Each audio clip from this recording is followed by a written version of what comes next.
So this new group that you've been hearing a lot about, Islamic State in Iraq and Syria, also known as the Islamic State in Iraq and Levant, it's the same group.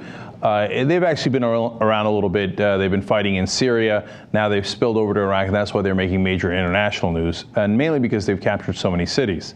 Well, there's more updates on that. They've captured more cities, but before we get to that, let me show you the update on the alleged massacres. So we've told you in the past that they have live tweeted amputations. They are putting out statements saying that they will bring fundamentalist Sharia law, that women have to be covered up, and all the things that go along with that. Now, this really is alleged because it's really, really hard to tell if this is true pictures that actually describe what happened here. But the Iraqi government is saying, while in some ways trying to cover it up as well, that's why it's a confusing situation, that 170 captured Iraqi soldiers were shot and massacred by this group. So let's show you the pictures that are out there now online. So first they loaded up the soldiers they captured into a truck, and then they drove them and had them dig a ditch. According to the story, there's no video, there's only these pictures, and there's no way of confirming if those are Iraqi soldiers or not.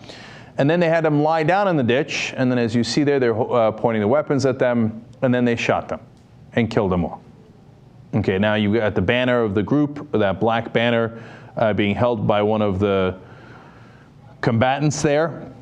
They're in mass, and a lot of the people in the ditch are in their 20s. Some have military uniforms underneath their civilian clothing. That might have been because they were running away from the fight, but there's just no way of confirming whether the guys holding the weapons are really ISIS and whether the guys on the ground are really Iraqi soldiers and whether this actually happened. Now, the reason I keep emphasizing that is because it could serve propaganda purposes on both sides. ISIS might be faking it to say, look at how strong we are and how ruthless and merciless we are. You better all run. If we capture you, this is what we're going to do. And that has helped them in situations like Mosul, where they invaded that city with just 800 people and a force of 30,000 ran from them. It could also be propaganda from the Iraqi government side saying, look at how ruthless these guys are. America, you have to help us by doing drone strikes on them. They're the world's worst terrorists.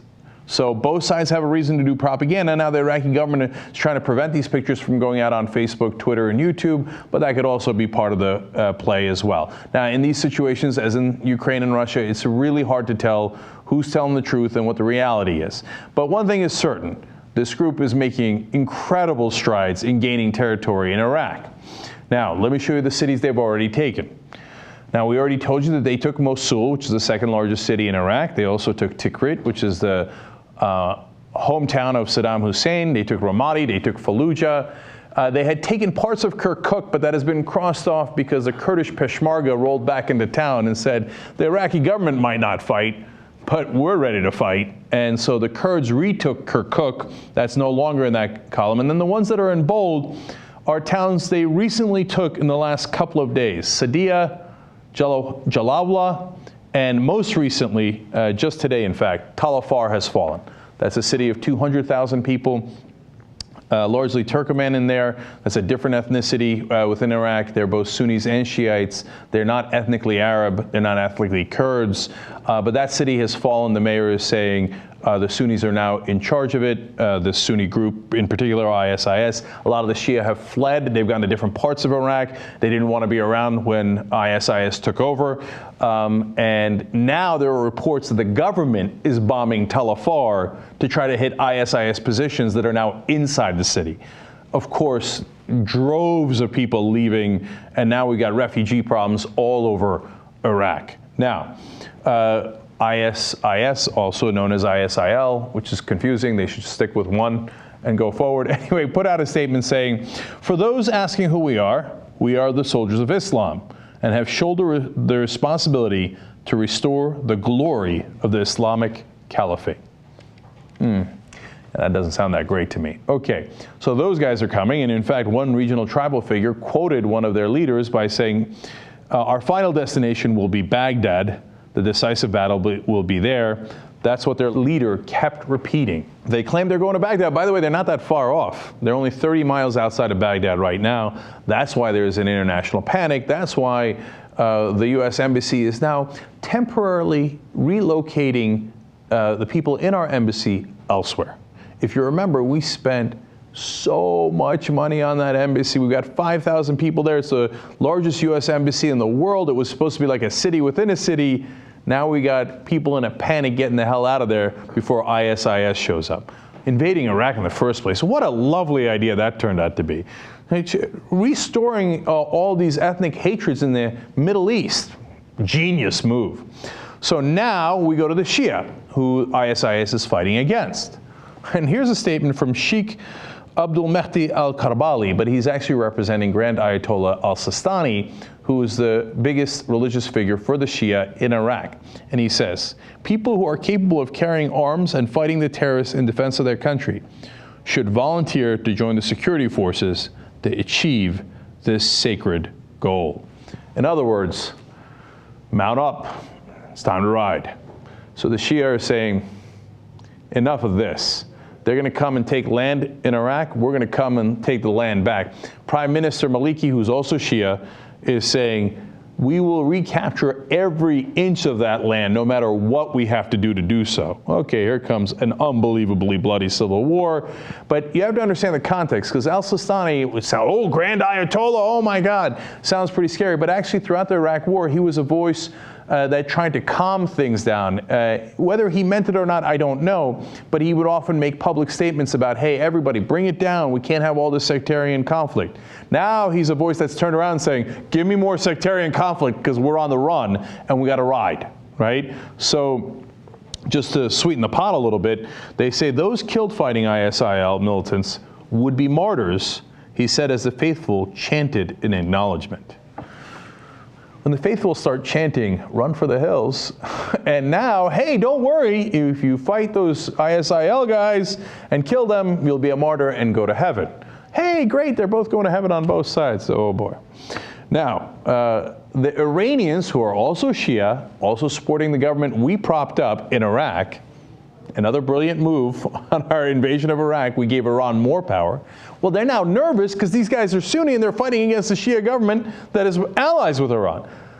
Iran is so nervous that a senior Iranian official said, we can work with Americans to end the insurgency in the Middle East. The Iranians are ready to work with the Americans. That's how scared they are of ISIL, right? They're like, American drone strikes, not so bad, we can work with that. There are now reports, first of all, that the USS George H.W. Bush has been brought in. In fact, 4 different naval ships have been brought in by the U.S. to the Persian Gulf, ready to fight this battle. And there's also reports that truckloads of Shia have in fact mounted up and are riding towards Baghdad as we speak. Okay, now, to make things worse, Sunnis that were sitting on the sidelines earlier, that were former Saddamists who are not fundamentalist Muslim, but want to regain Sunni power in Iraq as they had under Saddam Hussein? Listen to what they said. They said, we were contacted by ISIL around 3 days before the attack on Mosul, asking us to join them. Speaking honestly, we were reluctant to join as we were not satisfied they could do the job and defeat thousands of government troops in Mosul. So they were skeptical and on the sidelines. Now here's what they say now. When ISIL entered Mosul and swept out government forces' positions in hours, only then did we decide to join forces and fight with them, as long as we had a sole objective to kick Maliki forces out of Mosul and remove injustice. So now the battle is joined, and it appears the battle is joined on all sides. Again, I go back to the pictures of the alleged massacres. Now, according to the reports put out by the Iraqi government, the ISIL guys wrote underneath in the caption, hundreds have been liquidated. Now, they say that, and again, don't know the veracity of that completely. In fact, there was a rumor out that 1,700 had been liquidated, but there's no confirmation of that whatsoever. The only number that is close to being verified by any side at all is 170. And then they claim that the rebels also put this subtitle under one of the pictures. This is the fate that awaits the Shia sent in by Nouri to fight the Sunnis. And finally, the UN says, if it is true, summary executions and extrajudicial killings appear to be what's happening here. If it's true, then they're not positive yet. And then we have the standard bombings in Baghdad. 19 killed, 40 wounded, regular day in Baghdad. Curfew has been imposed. People are now hiding in their homes. There's very little traffic and very little going on in Baghdad because this is not the normal set of bombings in Baghdad, which they're used to. It appears that the rebels are at the gates. And finally, the U.S. government says, travel warning. Baghdad International Airport has been struck by mortar rounds and rockets, and the Mosul International Airport has been the target of militant assault. If they're close enough to fire at the airports, well, guess who's knocking on your door? It's the Sunnis. Perhaps the Iraqi government shouldn't have just represented the Shiites. They should have represented all Iraqis. That's Nouri al-Maliki's fault. And perhaps we shouldn't have gone into Iraq and reignited those ethnic hatreds so that the Sunni and the Shiites would eventually, definitely be at their throats as they are right now.